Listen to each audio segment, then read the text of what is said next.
Hi friends, welcome back my channel. ನಾನಿವತ್ತು chicken soup ಯಾವ ರೀತಿ ಮಾಡೋದು ಅಂತ ನಿಮ್ಮ ಜೊತೆ ಶೇರ್ ಮಾಡ್ಕೊತೀನಿ, ಬನ್ನಿ.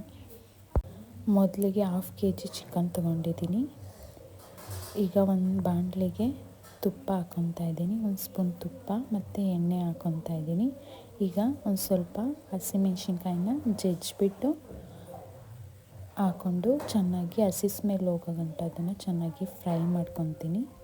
ಈಗ ಶುಂಠಿ ಬೆಳ್ಳುಳ್ಳಿ ಪೇಸ್ಟು, ಶುಂಠಿ ಬೆಳ್ಳುಳ್ಳಿ ಮತ್ತು ಒಂದು ಸ್ವಲ್ಪ ಒಣಮೆಣ್ಸಿನ್ಕಾಯಿ ಹಾಕಿ ಗ್ರೈಂಡ್ ಮಾಡಿ ಇಟ್ಕೊಂಡಿದ್ದೆ, ಅದನ್ನು ಹಾಕ್ಕೊತಾ ಇದ್ದೀನಿ. ಇವಾಗ ಅದು ಹಸಿ ಸ್ಮೆಲ್ ಚೆನ್ನಾಗಿ ಹೋದಾದ್ಮೇಲೆ ಅದು ಚಿಕನ್ ಏನಿದೆ ಅದನ್ನು ಹಾಕ್ಕೊತಾ ಇದ್ದೀನಿ. ಅದನ್ನು ಹಾಕ್ಕೊಂಡು ಇವಾಗ ಚೆನ್ನಾಗಿ ಫ್ರೈ ಮಾಡ್ಕೊಳ್ಳೋಣ. ಸ್ವಲ್ಪ ಸಾಲ್ಟ್ ಹಾಕ್ಕೊಂಡು ಚೆನ್ನಾಗಿ ಫ್ರೈ ಮಾಡ್ಕೊಳ್ಳೋಣ. ಸಾಂಬಾರು ಸೊಪ್ಪು ಹಾಕ್ಕೊತಾ ಇದ್ದೀನಿ. ಹಾಕ್ಕೊಂಡು ಇವಾಗ ಚೆನ್ನಾಗಿ ಅದು ನೀರು ಬಿಡೋ ಗಂಟ ಚಿಕನ್ನು ಚೆನ್ನಾಗಿ ಫ್ರೈ ಮಾಡ್ಕೊಬೇಕು. ನೀರೇನು ಹಾಕೋದು ಬೇಡ, ಯಾಕಂದರೆ ಅದೇ ಚಿಕನಲ್ಲಿ ನೀರು ಬಿಟ್ಕೊಳ್ಳುತ್ತೆ. ಆಮೇಲೆ ಒಂದು ಸ್ವಲ್ಪ ಚಿಲ್ಲಿ ಸಾಸ್ ಹಾಕ್ಕೊತಾ ಇದ್ದೀನಿ, ಗ್ರೀನ್ ಚಿಲ್ಲಿ ಸಾಸ್ ಒಂದು ಸ್ವಲ್ಪ ಹಾಕ್ಕೊತಾ ಇದ್ದೀನಿ.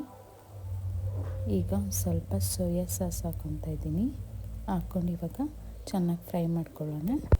ಫ್ರೈ ಆದಮೇಲೆ ಕಾರ್ನ್ಫ್ಲವರ್ನ ನೀರಲ್ಲಿ ಸ್ವಲ್ಪ ಕಲಿಸ್ಬಿಟ್ಟು ಹಾಕ್ಕೊತಾ ಇದ್ದೀನಿ. ಈ ಥರ ಹಾಕ್ಕೊಳ್ಳೋದ್ರಿಂದ ಸೂಪು ಚೆನ್ನಾಗಿ ಗಟ್ಟಿಯಾಗಿ ಬರುತ್ತೆ. ಸೊ ಅದಕ್ಕೋಸ್ಕರ ಕಾರ್ನ್ಫ್ಲವರ್ನ ನೀರಲ್ಲಿ ಹಾಕಿ ಅದನ್ನು ಚೆನ್ನಾಗಿ ಮಿಕ್ಸ್ ಮಾಡಿ ಹಾಕ್ಕೊತಾ ಇದ್ದೀನಿ. ಇವಾಗ ಹಾಕ್ಕೊಂಡು ಚೆನ್ನಾಗಿ ಅದು ಹಸಿ ಸ್ಮೆಲ್ ಹೋಗೋ ಗಂಟ ಚೆನ್ನಾಗಿ ಫ್ರೈ ಮಾಡ್ಕೋಬೇಕು.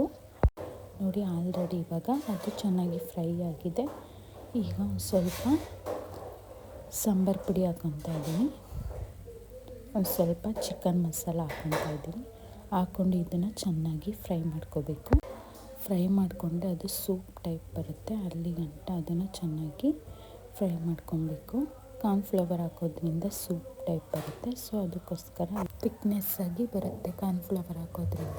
ಹಾಕ್ಕೊಂಡು ಚೆನ್ನಾಗಿ ಕುದಿಸಿದರೆ ಚಿಕನ್ ಸೂಪ್ ರೆಡಿ. ತುಂಬ ಈಸಿಯಾಗಿ ತುಂಬ ಚೆನ್ನಾಗಿ ಮಾಡ್ಕೋಬೋದು. ನೀವು ಟ್ರೈ ಮಾಡಿ.